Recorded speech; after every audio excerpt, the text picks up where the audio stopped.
Download and install the SPA software.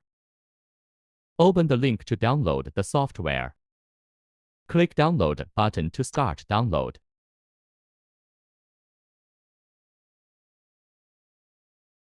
You can see the download file in here. After download, double left button on the exe file to install the software.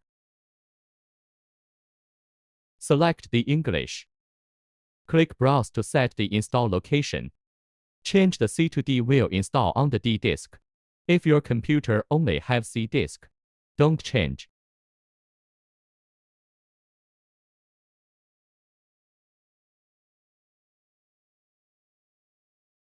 Insert the software dongle. Double-click the SPA v1 program.